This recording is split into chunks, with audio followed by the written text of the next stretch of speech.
Boa tarde! Está começando o programa 20 Minutos, excepcionalmente na terça-feira.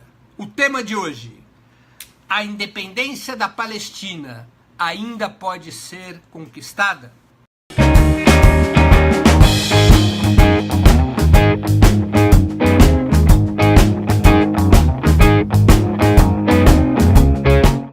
Nós vamos discutir um dos temas mais relevantes da política internacional: o direito dos palestinos a terem seu próprio Estado.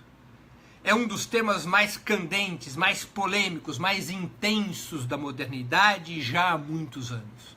Coincidentemente, nesse ano de 2017, duas datas relevantes chegam ao seu aniversário redondo e provocam uma discussão mais acesa sobre a questão palestina. Comemorou-se no último dia 2 de novembro o centenário da Declaração de Balfour, documento pelo qual o Império Britânico, em 2 de novembro de 1917, proclama, acerta, oferece à Federação Sionista, através de uma carta dirigida ao Barão de Rothschild, o apoio do Reino Unido para que fosse criado na Palestina o lar nacional judaico, um eufemismo para o Estado judeu, o Estado sionista na Palestina. Também em 2017 comemoram-se os 50 anos da Guerra dos 6 Dias, na qual Israel desfecha um ataque feroz contra os países árabes e conquista Golã, a faixa de Gaza, o deserto de Sinai e a Cisjordânia, ocupando a terra que a ONU havia reservado para a criação do Estado da Palestina e iniciando um período de colonização de Israel sobre a Palestina, num ataque claro ao direito internacional e às próprias decisões das Nações Unidas. Portanto, esse tema, a independência da Palestina, continua a ser um dos temas mais relevantes do nosso tempo e, especialmente nesse momento, temos que analisar essa questão à luz de acontecimentos históricos tão importantes como foram a Declaração de Balfour e a Guerra dos 6 Dias. Também é uma data redonda a criação do Estado de Israel, de 1947, há 70 anos atrás. Vamos retornar à Declaração de Balfour para nós entendermos como esse problema se iniciou, como este drama, o drama dos palestinos, teve início. Em 1917, o Reino Unido, como eu já disse, declara que apoiaria o surgimento de um Estado judaico na Palestina, através de um eufemismo, criação do lar nacional judeu. É uma carta do chanceler, do ministro das Relações Exteriores da Inglaterra, Lord Balfour, ao Barão de Rothschild, pedindo que fosse comunicada à Federação Sionista sobre essa decisão do Reino Unido. Por que o Reino Unido tomava essa posição? Até então, a Palestina era controlada pelo Império Otomano. E o Império Otomano, durante a Primeira Guerra Mundial, havia se aliado aos reinos centrais, ao Império Austro-Húngaro, ao Império Alemão e ao Reino da Itália, na luta contra a França e a Inglaterra. E, portanto, era desejo do Reino Unido enfraquecer o Império Otomano, e isso significava, na Palestina, isolar, reduzir as forças, enfraquecer os árabes e os muçulmanos. E, portanto, essa situação internacional é o principal motivo que leva o Reino Unido a empoderar o movimento sionista e a oferecer apoio, ainda que através de um eufemismo, para a criação do lar nacional judaico. Como vocês sabem, com o fim da Primeira Guerra Mundial em 18, na Palestina se instala o mandato britânico. A Inglaterra se apodera da gestão, da direção daquela região e, portanto, seu peso é vital para os acontecimentos que teriam curso em seguida. E ela, claramente, a Inglaterra, apoia a reivindicação sionista de um Estado judaico na Palestina. Outra razão que leva o Reino Unido a essa posição, evidentemente, é o fortalecimento de certos círculos sionistas, de certos círculos judaicos nos países capitalistas centrais e, portanto, esses círculos tinham capacidade de pressão sobre os governos ocidentais, e essa pressão também redundou, também foi um fator importante do apoio do Império Britânico ao surgimento do Estado judaico na Palestina. O movimento sionista já existia desde o século XIX. O movimento sionista se apresenta como um movimento de libertação nacional do povo judeu e busca se comparar com outros povos que ao longo da história lutaram pela sua independência, por sua libertação nacional. Essa reivindicação do movimento sionista, e repito, o movimento sionista vai se consolidando já no século XIX, essa reivindicação, essa comparação com outros movimentos de libertação nacional tem diferenças fundamentais. E, em geral, os movimentos de libertação nacional são realizados por povos que estão sob dominação colonial em seu território de uma potência estrangeira. Por exemplo, na América Hispânica, o povo dos países latino-americanos se rebela contra a dominação espanhola para expulsá-los do continente. Isso dá origem às guerras de Bolívar, San Martín e outros no nosso território hispano-latino-americano. Não era o caso do movimento sionista. O povo judeu não habitava mais a Palestina, era uma minoria muito pequena. O povo judaico, a partir do século VII a.C. e ao longo de 700 anos, por distintos fatos históricos, vai saindo daquela região, vai imigrando para a Europa do Leste em especial, mas também para outros países da África, e praticamente deixa de existir como uma coletividade forte na Palestina. A Palestina, ao longo dos séculos, vai sendo habitada fundamentalmente pelos árabes, e do ponto de vista da orientação religiosa, o que predomina é o Islã, é o islamismo, são os muçulmanos, apesar de existir naquela região uma comunidade cristã importante e uma pequena comunidade judaica. Os judeus já não habitavam mais a Palestina. Portanto, o movimento sionista não era um movimento clássico de libertação nacional, de um povo num território que buscava se libertar de uma dominação metropolitana. Ele tinha um outro componente. O movimento sionista é um movimento que, previamente a reivindicar a criação de um Estado judaico, ele provoca, através de sucessivas ondas de imigração a partir do século XIX, a colonização informal da Palestina.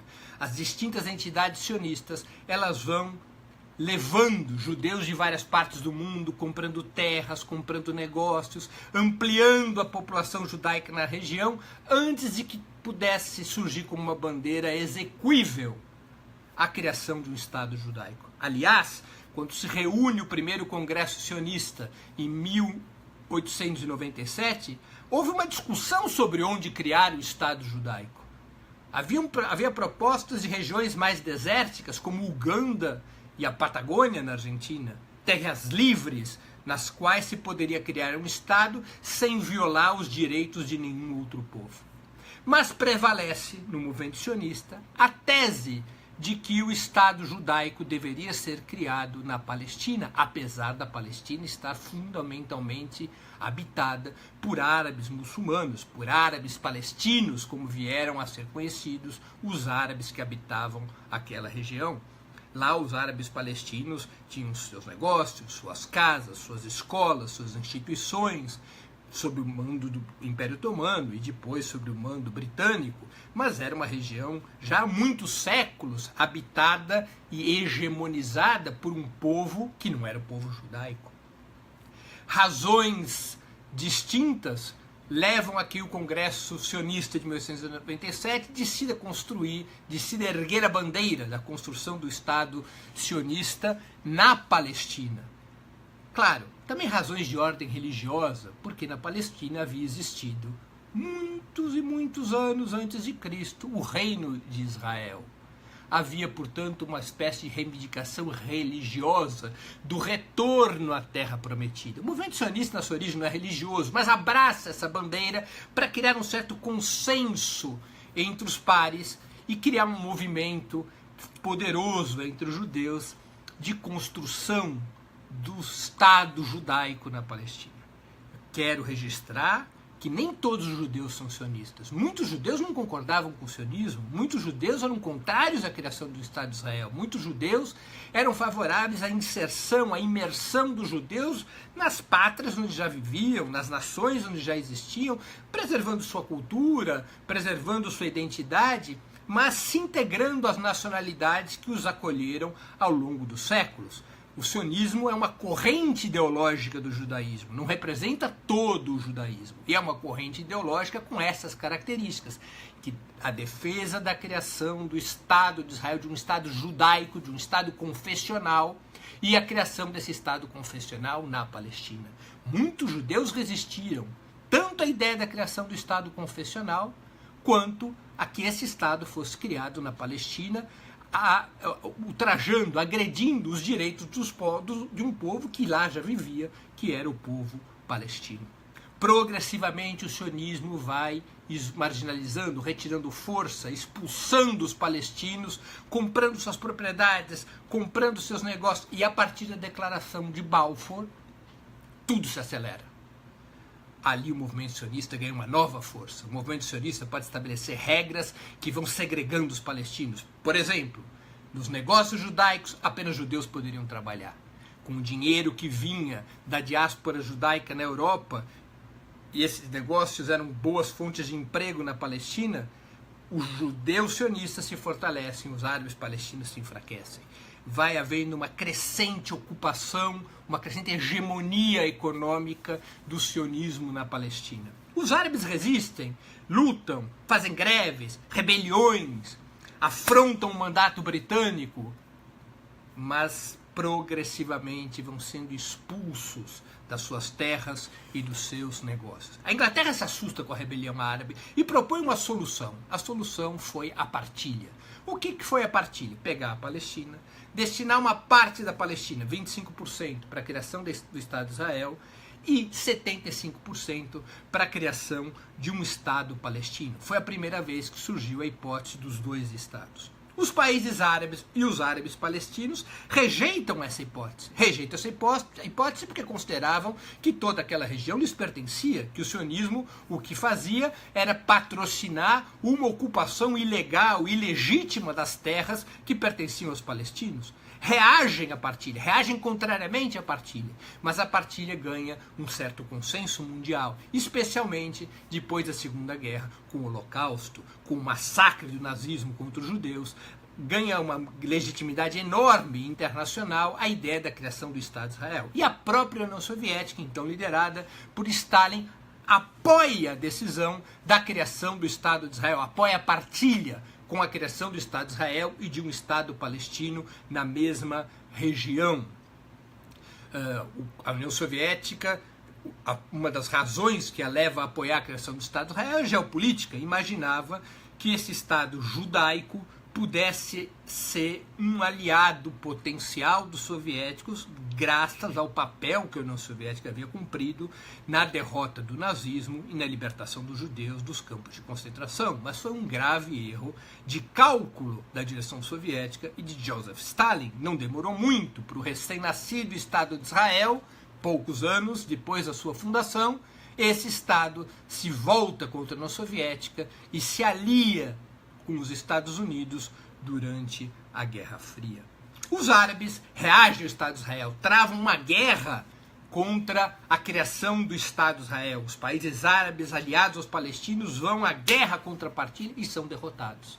E Israel consegue, ao derrotar os árabes, ao derrotar os palestinos, ampliar os seus 25%, amplia o território controlado pelo Estado sionista. E a partir dessa vitória na Guerra de 47, vai se expandindo o Estado de Israel e vai se reduzindo o território dos palestinos. Pouco a pouco, Israel vai ampliando a área na Palestina que está sob seu controle. Momentos fundamentais ocorrem para que essa ampliação se consolide. E um deles é exatamente a Guerra dos 6 Dias, em 1967. Israel maximiza a ameaça que os países árabes ofereciam a sua existência. Isso é confessado por Yitzhak Rabin, que foi primeiro-ministro de Israel, que conta que fez parte da estratégia de contra-informação de Israel maximizar a ameaça militar como um pretexto para tomar iniciativa e agredir os países árabes em 1967. Israel lança uma Blitzkrieg, uma ofensiva militar que permite que rapidamente caiam sob seu controle as colinas do Golã, o deserto do Sinai, a faixa de Gaza e a Cisjordânia. Israel, em 1967, a revelia das resoluções da ONU, a revelia da decisão de partilha, se transforma num país colonial, coloniza a Palestina, coloca os palestinos sob opressão colonial que existe até hoje.